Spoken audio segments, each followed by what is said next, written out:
Now is it okay?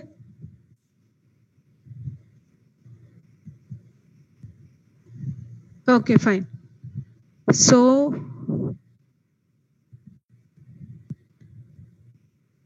now my voice is clear, right? So you are all able to hear? Okay, done. So let's start the week 1 assignment questions, solutions, and as well as week 2 assignment question solutions also, because these 2 weeks assignment deadline is August 18th.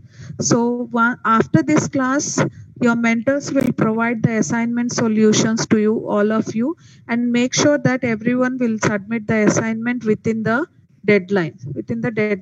So let's see those questions. Right. So first question, I have already explained that it is asking the question which variable name is invalid. So here the variable name is starting with the number. So that's why it is invalid in R. Next is what? The command to access help in RStudio. So that means what? The command what you provide in RStudio, with the help of that command in RStudio, we can access the help. Right? So here simply let's say that help of, I want to say this is an topic. So here this is an RStudio environment IDE, and this is what here the console you will type the commands, and here in the environment you can see the variable values and the history, and here you can see the different files are the graph plots as well as the packages and help also. So let's see here that if I just type that simply help of the topic, because it is asking that to access the help in RStudio. So now as soon as I execute this command, so in help, it is displaying that information, right? It is displaying about that topic information. So that's why the second question answer is that the command to access help in RStudio is that help of topic. Next, third question. So third question is what? Here an R code is given, and what is the question they are asking? The value of I at which the loop breaks. The value of I at which the for loop will break. That means the cursor will come out of the for loop. So, right? So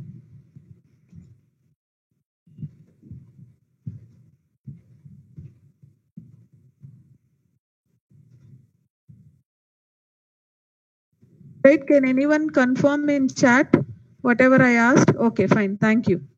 Right? So here, looking into this code, they are asking that what will be the value of I? At that iteration, the for loop will break and then the cursor will come out of the for loop. So here you can check that n is assigned as n is a variable, assign 100 value to that variable, and here some variable is declared and 0 value is assigned. So here for loop is declared. So here they have taken an variable I in sequence. So as I already told that these are all available in the control structures video. So you all can go through this control structures video, right? So here I in sequence of 1 comma n comma 3. That means what? Here 1, initially I value will be 1. So here n is 100 and here value is 3. That means what? Incrementing the I value. So every iteration the I value is incremented with 3. I value is incremented by 3. So first iteration it will be 1, second iteration it will be 4, and here this is an 100. That means until the I value is less than 100, this for loop continues, or this for loop will iterate those many number of times until the I value becomes less than 100. Right? So once I is greater than 100, then this for loop automatically will come out of the cursor will come out of the for loop. So here that is what this statement says. So now once if this condition is satisfied, it enters into the block, and then here what it is saying that sum equal to sum plus I. So here sum value is initially 0 and I value is 1. Right? So 0 plus 1 is what? 1. So sum equal to 1.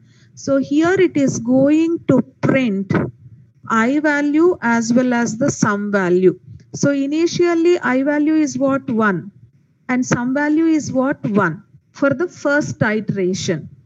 Right? Now after that it will check this condition. Sum is greater than 15 or not. Still 1 is greater than 15. No, it's not. So this condition becomes false. So again for loop continues.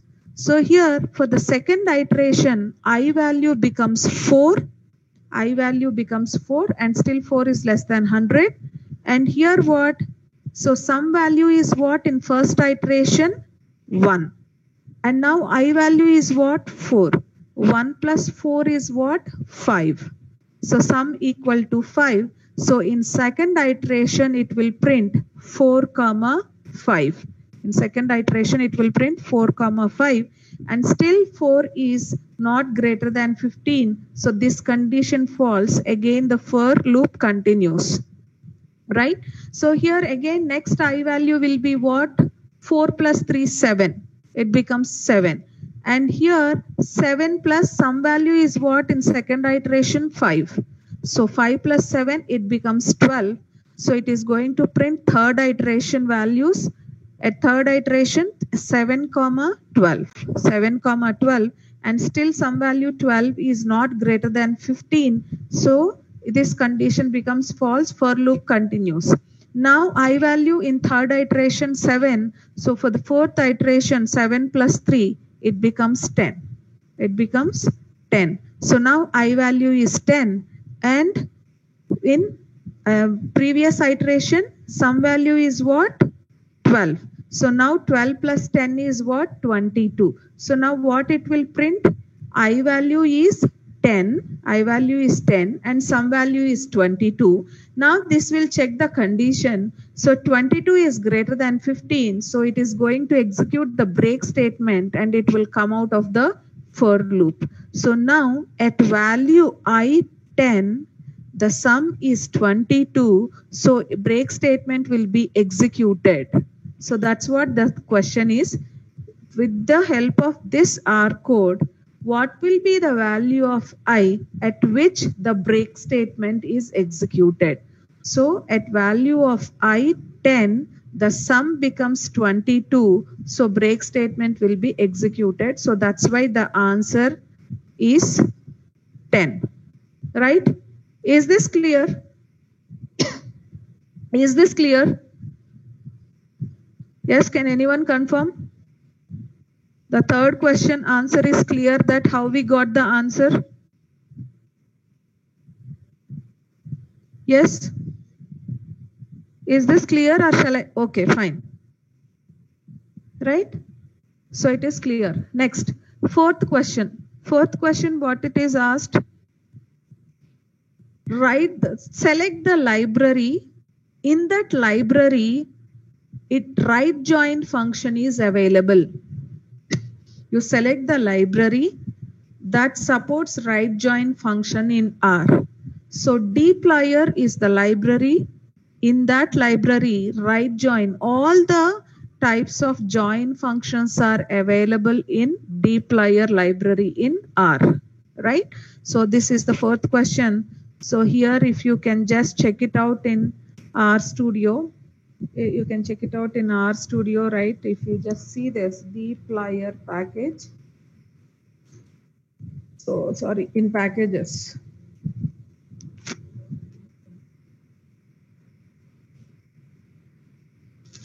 So as I already instructed that installation of R is very, very important. Installation of R is very, very important. So unless you won't install R, so you will not be able to learn the concepts from this subject, from this course. And already the setup guide document is given in the NPTEL course. So you can go through that setup and easily you will be able to, so see here, full join. And then similarly here, as it said, right join. So here, right join function. So that's why this right join function is available in dplyr library, So this is the package, right? So I hope this question is also clear. Now fifth question, let us see that. Then when I value becomes 9, what will be the value of sum and what will be the value of month? What will be the value of sum and what will be the value of month when I becomes 9? So that's what they are expecting. Here. So here you can observe that I have, you can see in this R environment, R console. And in one of the video lecture,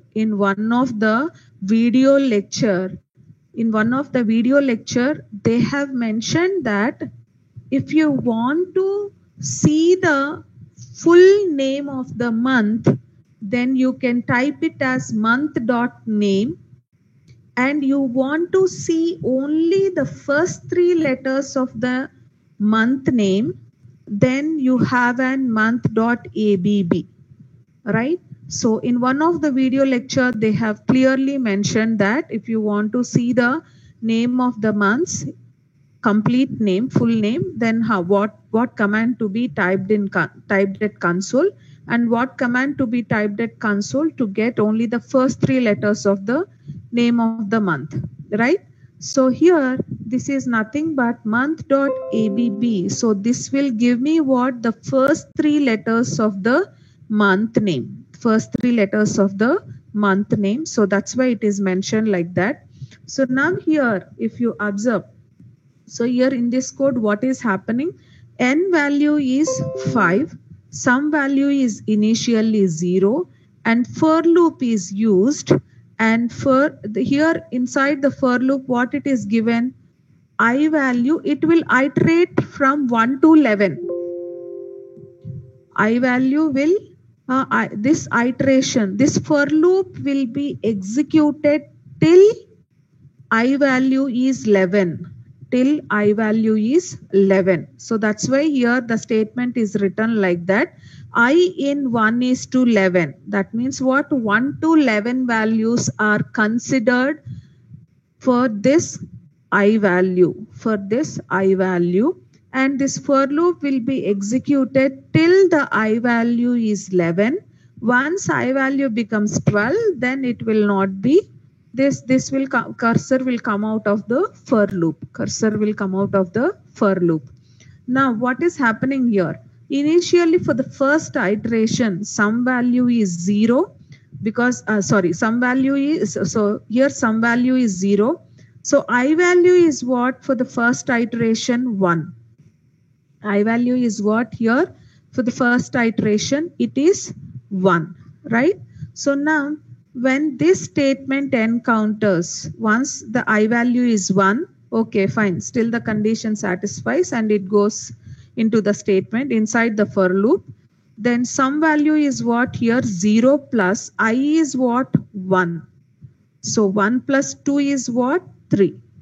That means what? Sum is 0 plus 1 plus 2 is 3. So 0 plus 3 is 3. Sum value is 3 in first iteration.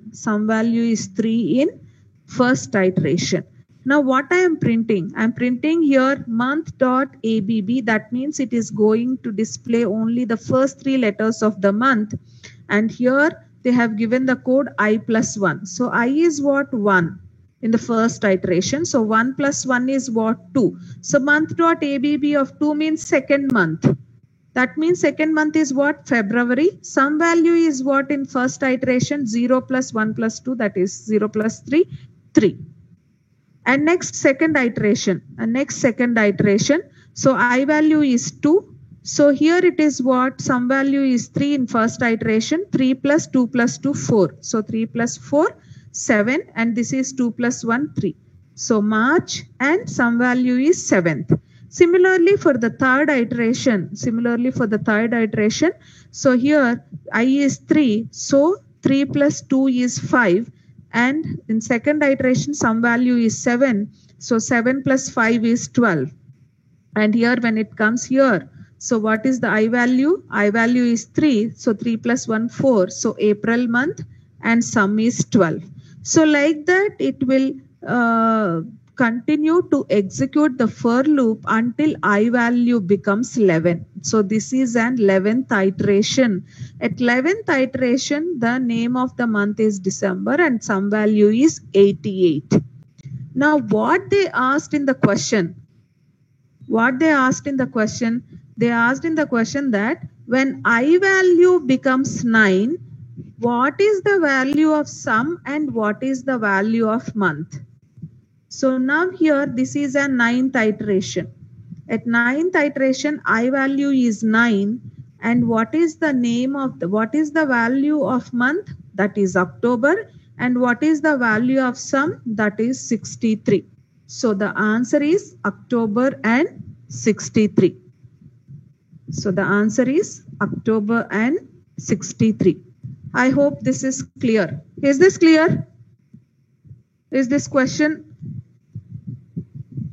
Solution is clear? Yes, are you all following? Is this question solution is clear? Okay, ma'am. Right. So next question, as I already told in the last class that data frames concept is very, very important in this course. So you need to understand how to create a data frame and what are the operations can be performed on the existing data frame, and as well as how we can add new rows to the existing data frame or how we can add new columns to the existing data frame.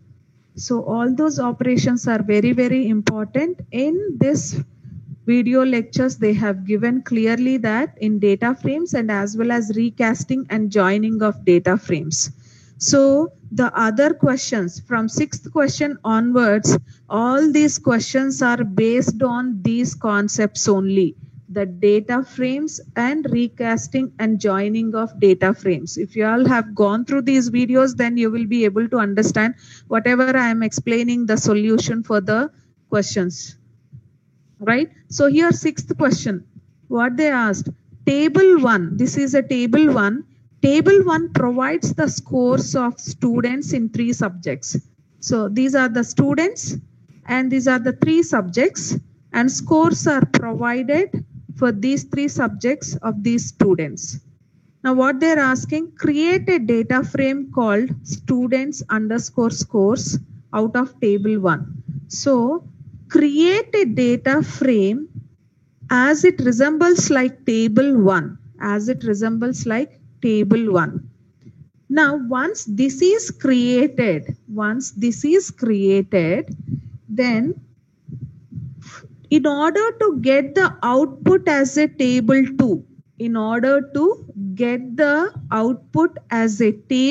2, what are all the commands which are given here, the statement which are given here, which will which command, upon executing which command, the table will be displayed like this. So now here you need to understand 2 things from this question, that first you should understand or you should learn how to create a data frame. Now from this data frame, I want to recast the existing data in a required format. I want to recast the data frame in a required format.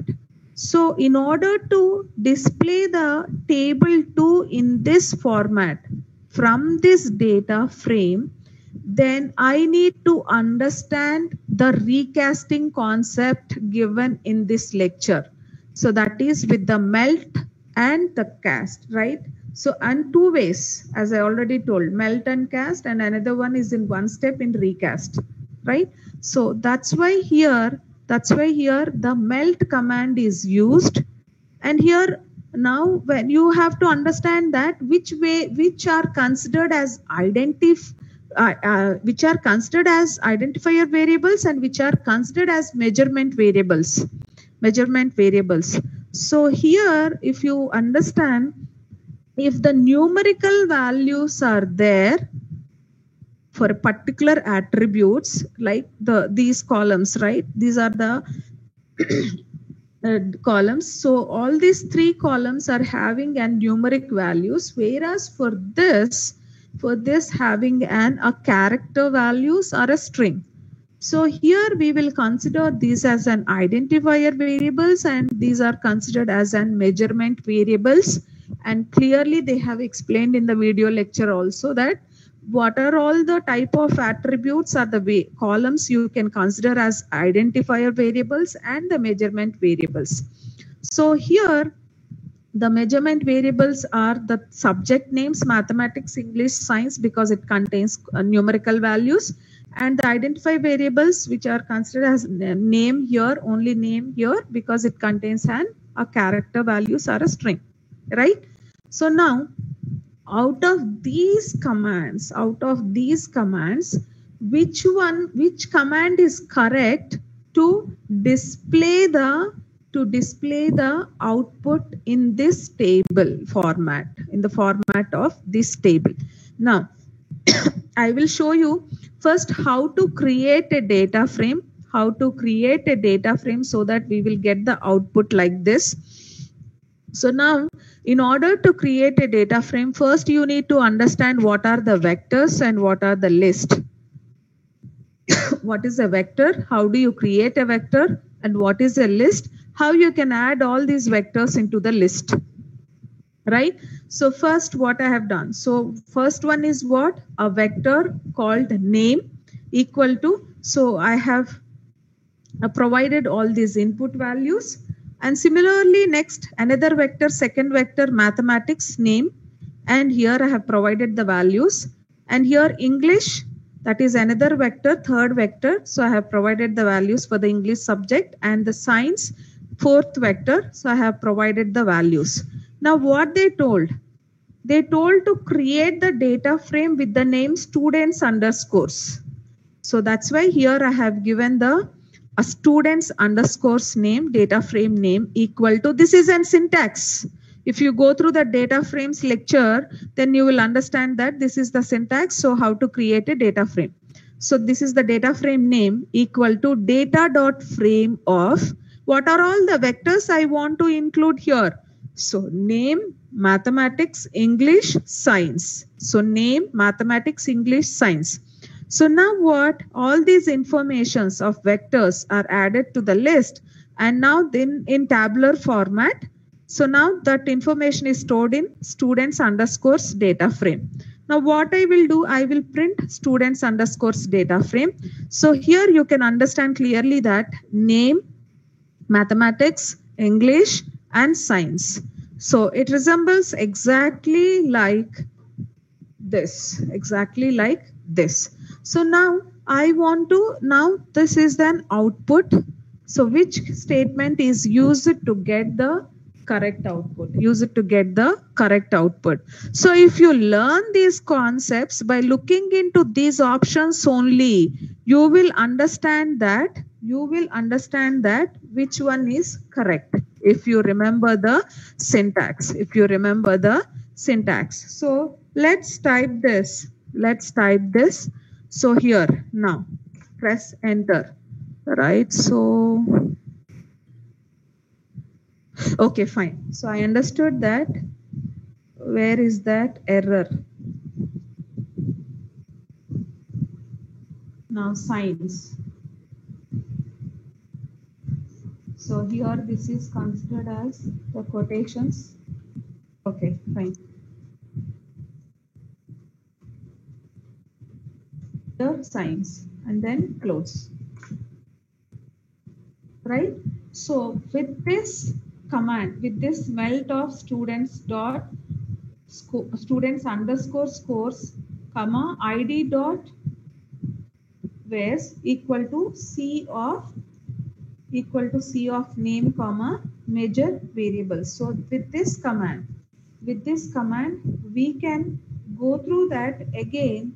You say that print of, so here print of students, not this one. I need to close. I'm missing. So melt of students underscore scores is equal to, so I need to add to a data frame. Melt of students underscore scores, comma, is equal to this.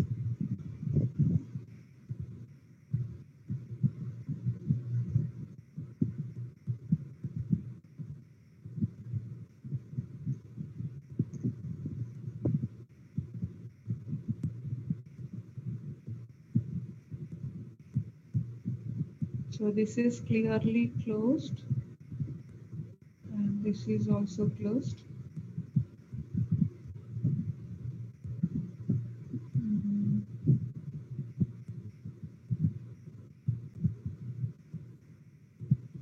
So let me check the syntax. Let me check the syntax in this video, right, where I will show you that.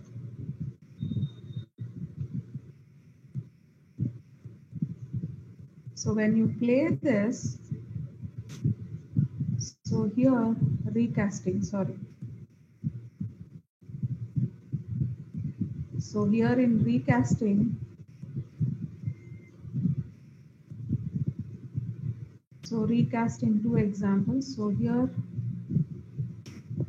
so this is how we create.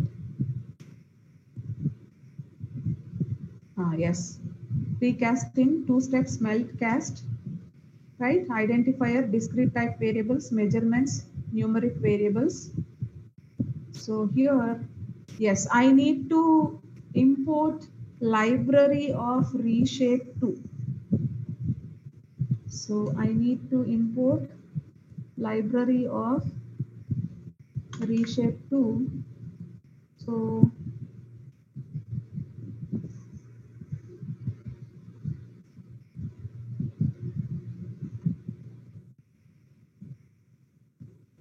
students underscore scores.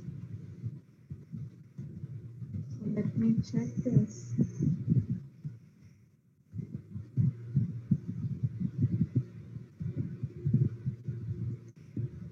Stop. Okay. So now what I will do, that library of reshape2, that I need to load. I need to load this library of reshape2. Now this is loaded. Now what I have to do, I have to do this.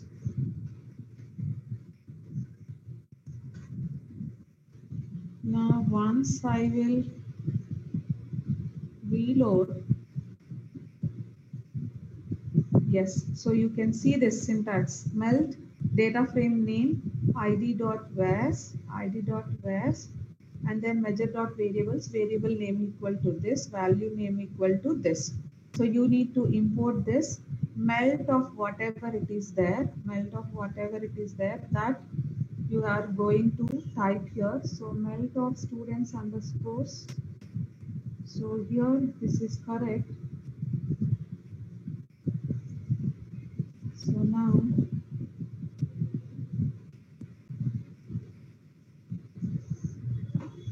so in console, am I getting print of students underscore scores?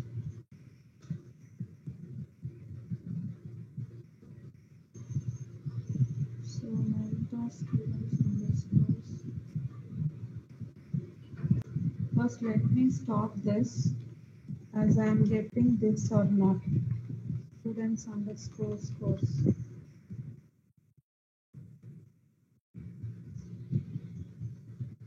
Yes, I'm getting this. then I need to library of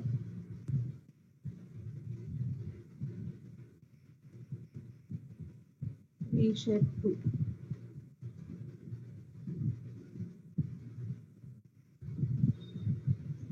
Okay, let me try in this way. Somewhere I am going wrong. Students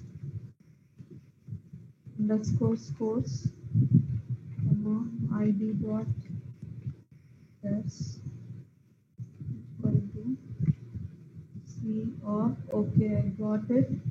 Where the problem is, c of name,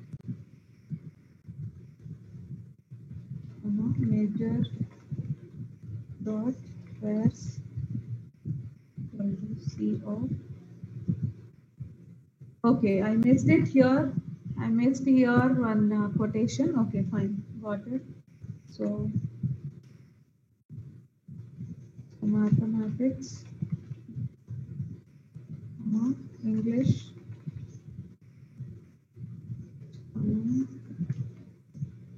science.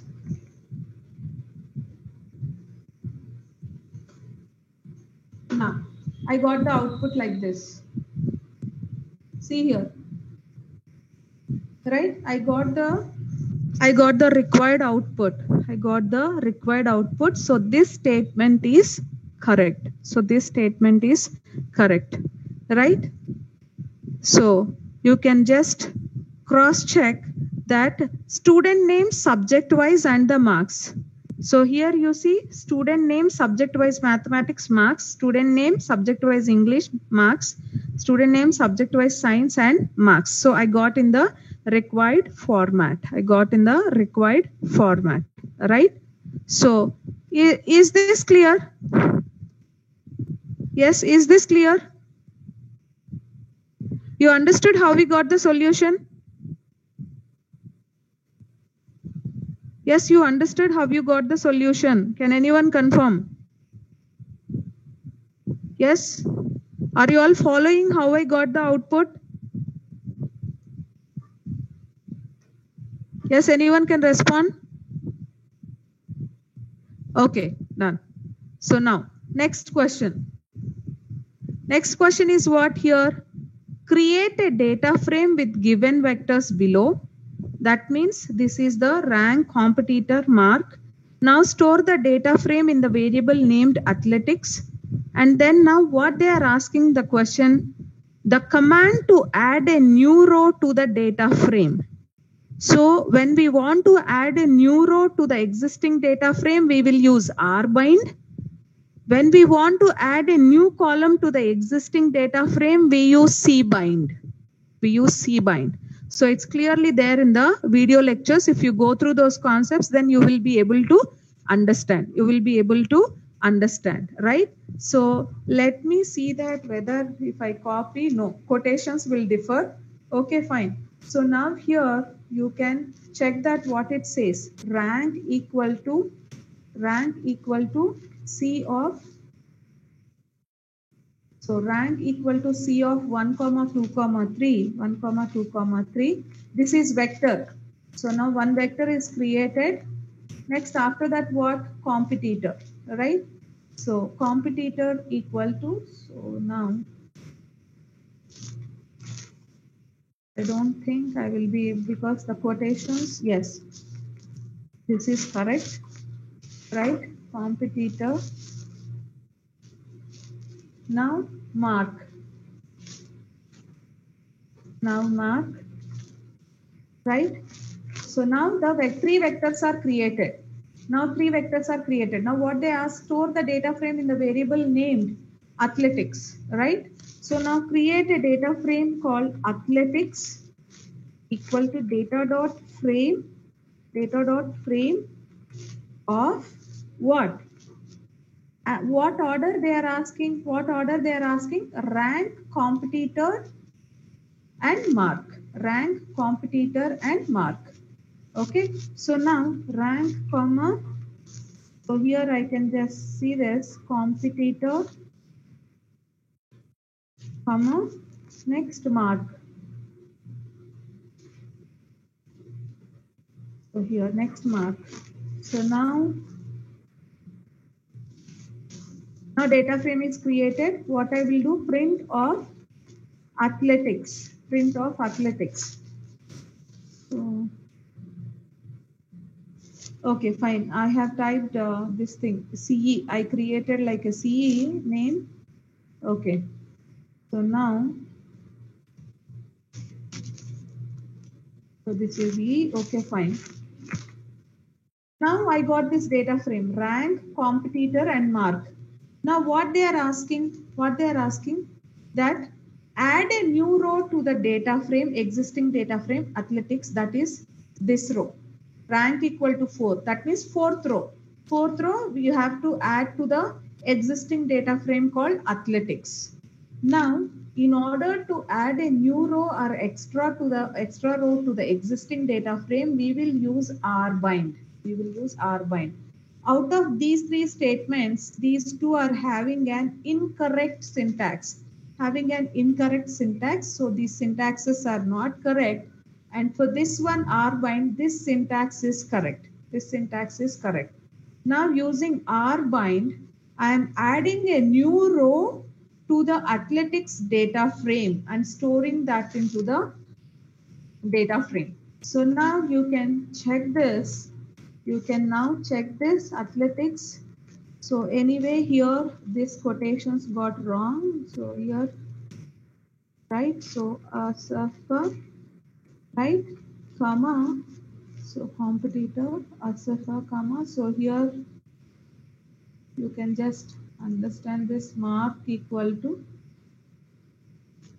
9.7.2. So now, okay, C is not found. Okay.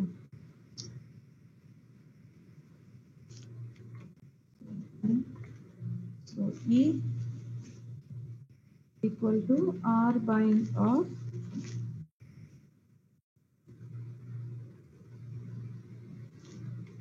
Control C, then Control V. So now, so this one you can copy, right? Now the row is added. So now let's see the data frame.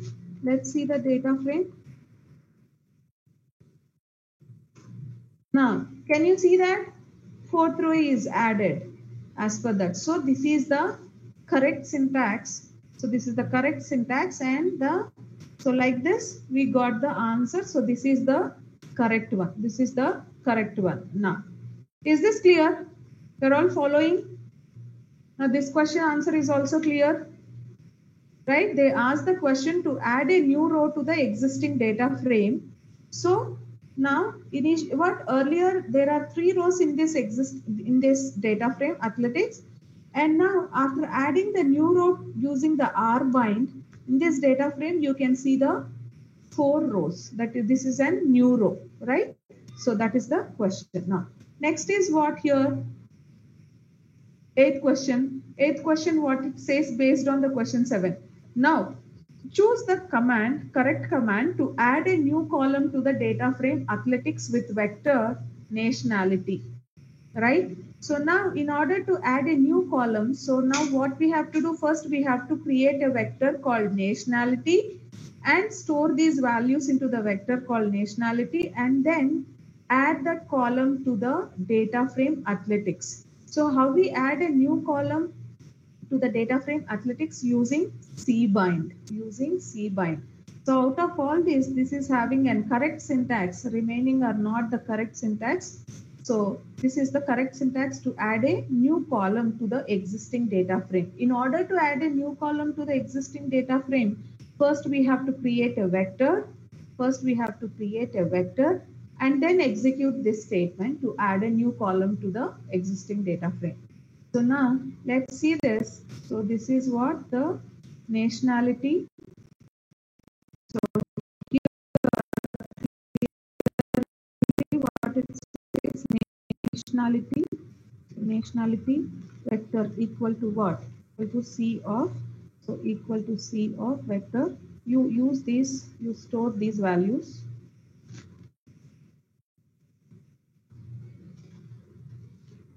again, okay, so quotations are wrong. So here, so let me jam, comma, USA, comma, again, I think the same, jam, okay, fine. So now, and, comma, now, jam, right? So now the vector is created. Now the vector is created. Now I need to add this column to the existing data frame called athletics, right? So here I have created with the CE. So CE equal to what? So here C binder.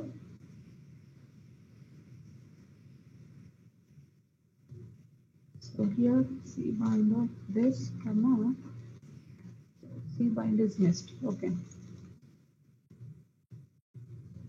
So C bind of. So here you can check it out. C bind of. So athletics, comma, right? So data dot frame.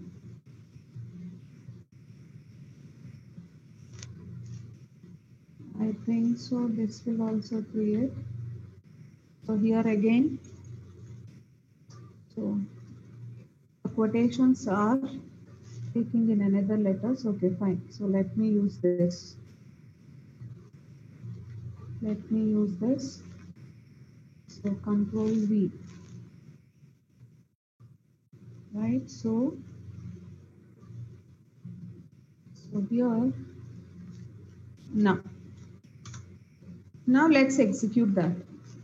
So here.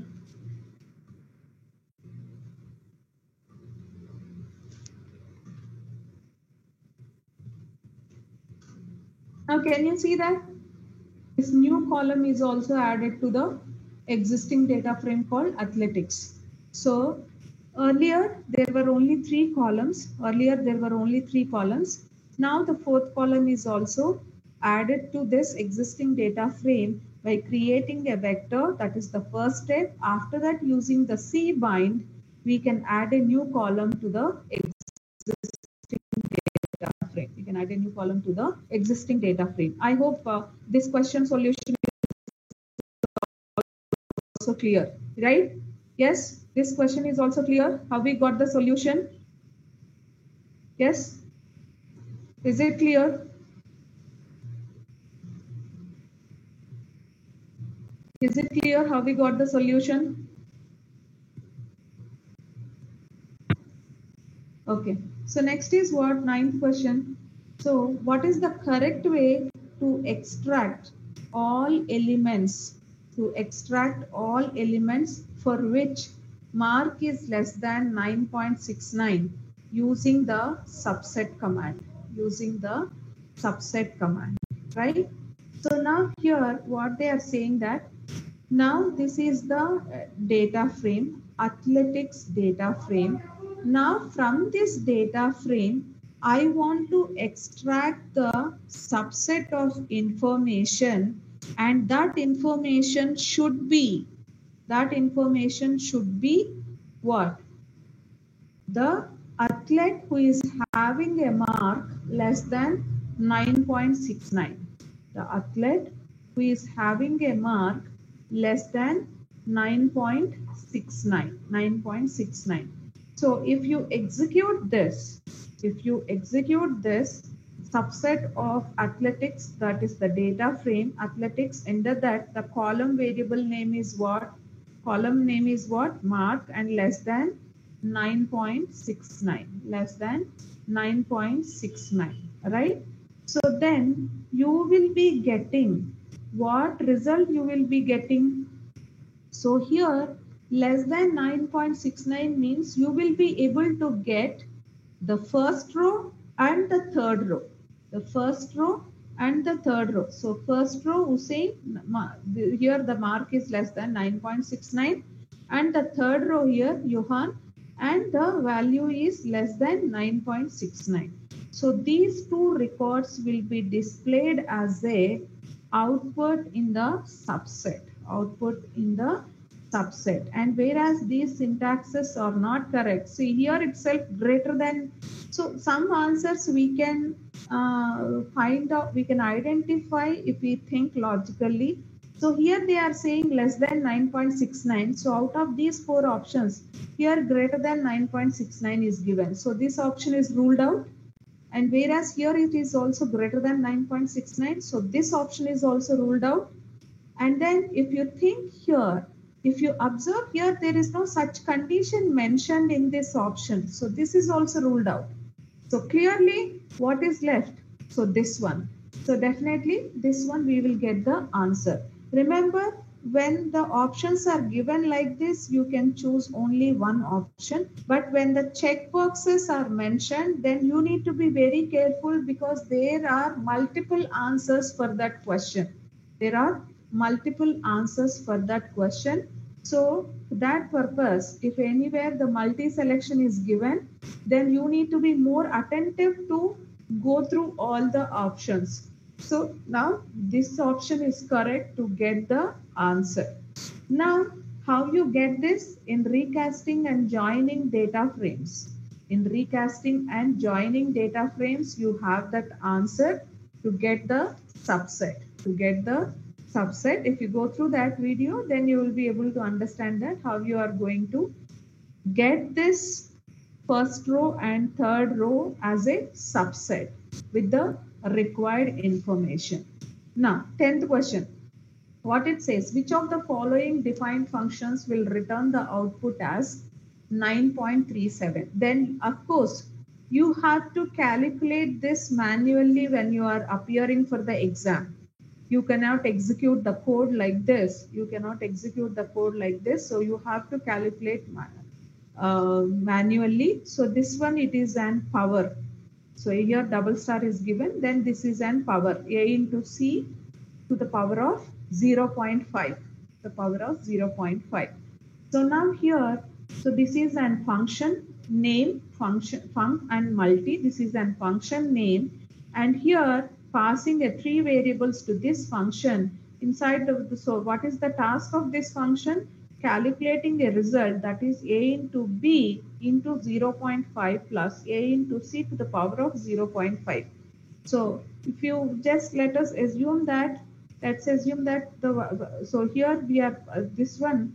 So by calculating with this thing, so what result we are getting? So that is equal to 9.37 or not. It is equal to 9.37 or not. So here simply if you observe, anyway, I will execute all these statements. So here what you have to do means you have to pass what? The function underscore multi of 4, 5, 6. Right? So here if you observe this, so what it says, now execute this directly. Okay, fine. So this is an second answer. This is the correct answer. Now copy this. So we are passing an 4, 5, 6 values. So manually what you can just execute. So here we are getting the value as 14.89. Obviously that is not correct. Then the second one, if you observe, so here 4, 4, so 4 into 5, 20 to the power of 0.5 and plus 20. So now 24 to the power of 0.5. So then you have to calculate that manually, then you will be able to understand without taking the support of R. So here if you execute, yes, I am getting here 9.37. Anyway, they asked 9.37. When we consider the real value, we can consider only the first 2 digits. So anyway, the decimal point, even the 37,111.5, anyway, this is equal to 9.37. So this is the second answer. So now third one. So third one, if you observe, so this will give a wrong result, and then this is none of the above. So here if you observe, third value is not passed. Third variable value is not, third parameter value is not passed. So here definitely here it will not give an a current, it will not give an the result as expected, So this is what the first assignment solutions, Is this clear? You all understood that how we got the answers for the assignment questions? Yes, is this clear? Are you all following?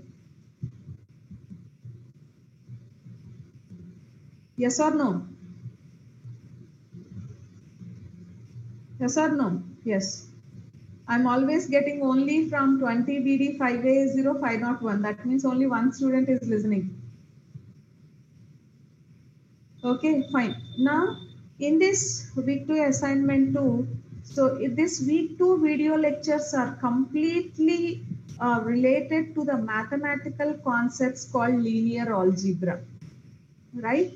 So, how linear algebra concepts are going to help in data science, what we are going to do with these concepts in data analysis, and what are the how to solve the linear equations, and in linear algebra, what is the distance, what are called hyperplanes and half spaces, how do you compute the half spaces on a given hyperplane equation, and then what are eigenvalues and what are eigenvectors, how do you identify these eigenvalues and eigenvectors.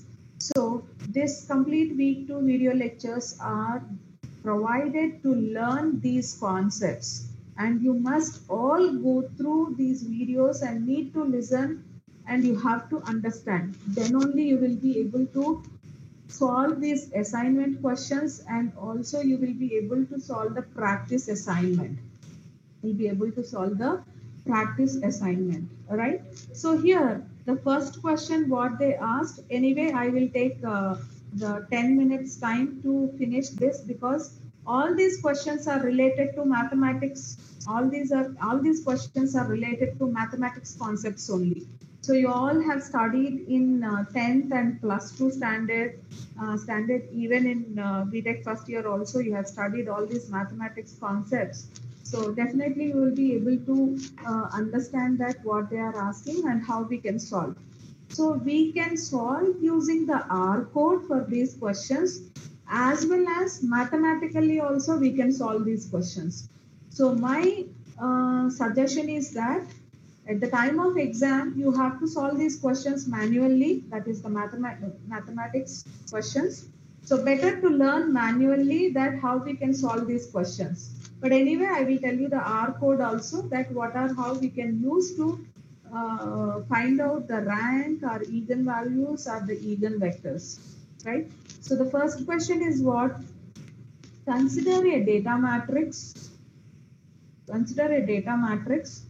So here data matrix name is M, and which comprises the information of 150 cricket players. That means 150 cricket players information, and that information contains what? Players jersey number, number of matches the concerned player played, and then the total runs scored in the throughout the life or throughout the matches, average score, highest score, number of hundreds, number of centuries, and number of half centuries, right? So that means what do you understand by this content? That 150 cricket players information is given, and that information contains for each player is that jersey number, number of matches, total runs, average score, highest score, and number of centuries and half centuries. Now using this above information, you answer the question 1 and the question 2. That's what they said. What would be the size of the matrix M? What would be the size of the matrix M? So here in data science, in order to represent the data, we will be storing the information in the form of matrix. So that's why learning the matrix concepts are very, very, very important. So this is the first phase in data analysis in data science, right? So what would be the size of the matrix? And we know that when we say that matrix, number of rows into number of columns, number of rows into number of columns. So here number of columns are what? 1, 2, 3, 4, 5, 6, 7. So the total number of columns are 7. And 150 cricket players information. That means what? The number of rows are going to be 150 cricket players sample data. 150 cricket players sample data. So that's why 150 into 7, the size of the matrix, because column names are 7 and then number of rows are 150 cricket players. If you go through these video lectures, they have clearly mentioned that for this course, we will go with the rows as a sample data, and the attributes, column attributes are variables. We will go with the columns. Of course, in other way also you can represent, but they said that for this course, in that video lecture, they will go with the rows for the sample, representing the sample data, and as well as representing the attributes in columns. So that's why the answer is 150 into 7. Is this clear? Right? Is this clear? Right? Okay. So next question is what? Rank of the matrix M is 3. That means with reference to this content, they have given the question that rank of the matrix M is 3. Then what would be the nullity for the matrix M?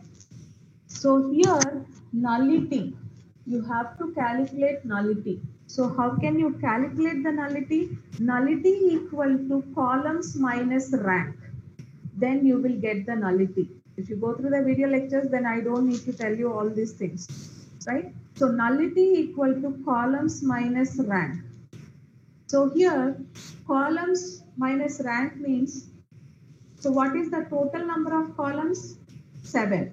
What is the rank given here? 3. So 7 minus 3, columns minus rank. 7 minus 3, that is 4. So here nullity is 4. So that's why the answer is 4. Next, rank of the matrix. Next, find out the rank of the matrix A. Anyway, we have a rank function in R programming,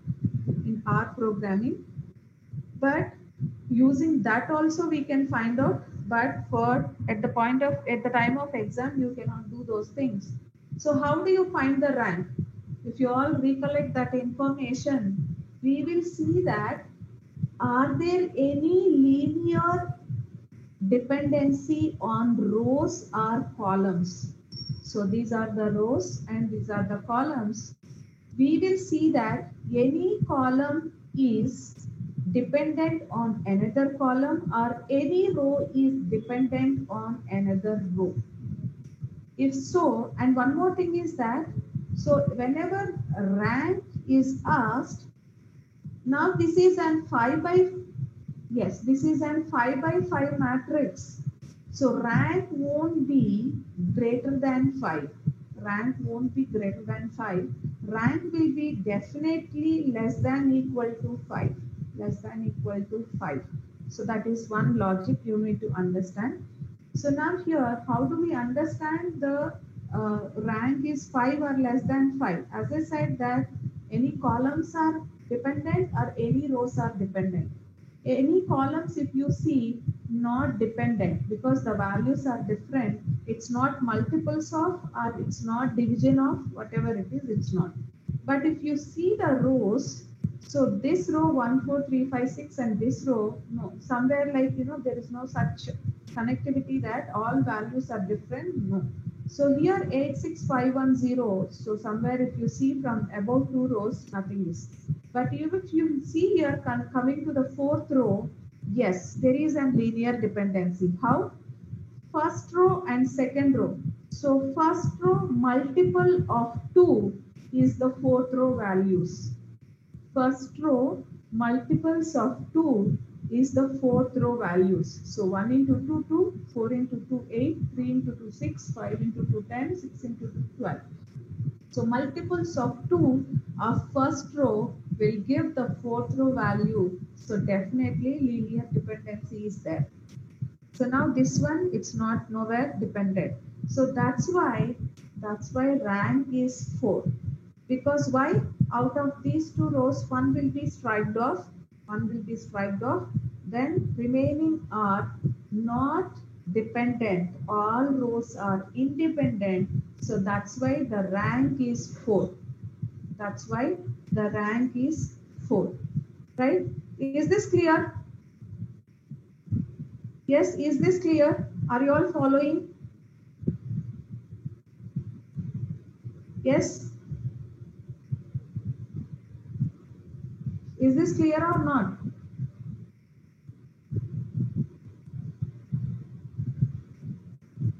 I hope you are all following. Okay, fine. Right? Okay. So next question is what here? Consider the given matrix. Anyway, I can show you in RStudio also. Load the workspace and let me see that. So history, load the workspace and let me see that whether, yes, I can find out the rank. Yes. So here if you understand, so here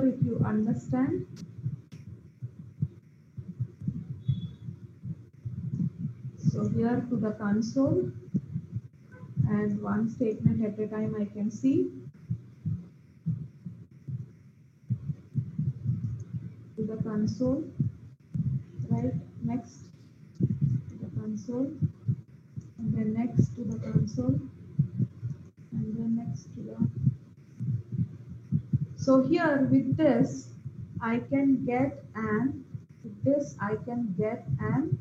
rank of A. So with this, I can get an.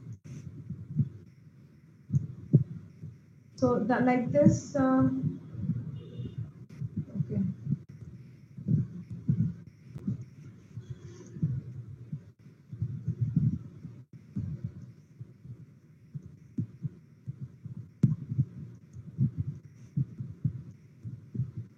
So using the rank function, you create a matrix.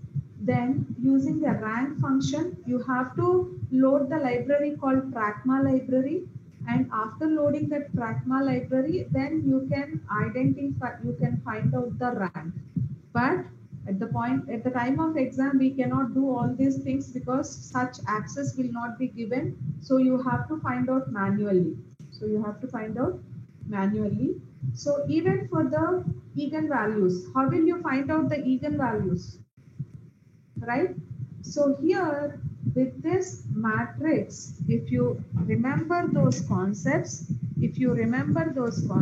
then you will get an linear equation.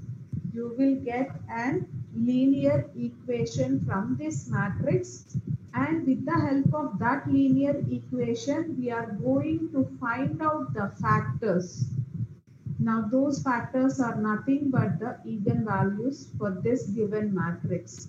So in this case, it is 3, 2, 1. Anyway, in next session, I will explain in detail that how you can calculate the eigenvalues. That is on Tuesday. So that is on 17th. Okay. So now, similarly, with the help of these eigenvalues, you can find out the eigenvectors.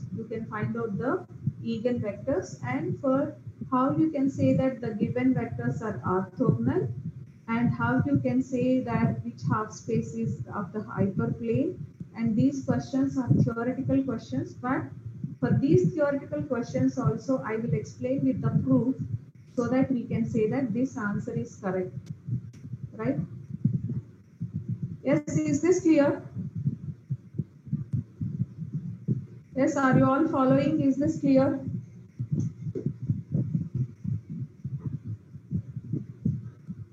Yes, Can anyone confirm that assignment 1 solutions are clear and assignment 2 whatever I have explained, those are also clear? Yes?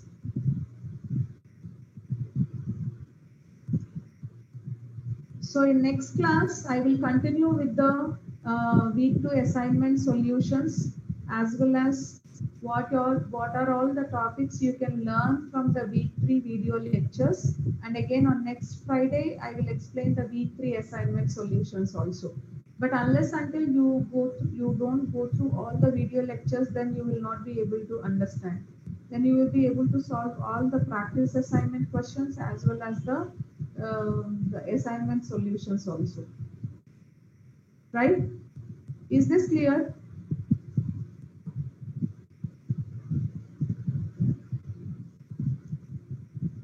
So with this, I will end the session. Recording stopped.